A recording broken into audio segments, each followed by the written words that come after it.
pwede na lang talaga. Wala nang dadaang motor. Okay. Hi guys, update sa day 2. So kita nyo naman, medyo ginabi na ako. Pero tapos na ako mag-push up. Nag-jogging na lang.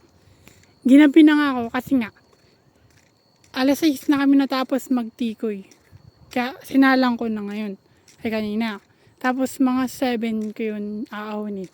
So yung range ng 6 to 7, yung isang oras na pray ako, ito yung gagawin ko. Gagawin ko yung challenge.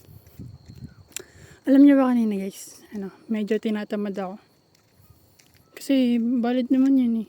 May ginagawa naman ako kaya hindi muna ako mag-push up, gaganan, magja-jogging.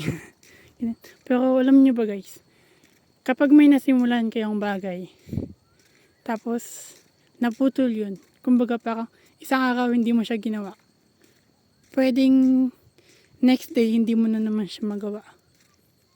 Mas mataas yung chance na hindi mo magagawa. Siguro mga 80 to 20%.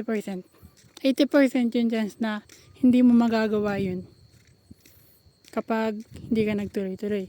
Kaya as much as possible, kapag may nasimulan kayong bagay, tatapusin niyo, okay?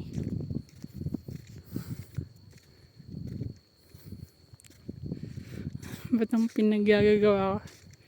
Ang labo na ng camera kapag gabi, no? Pero guys, alam niyo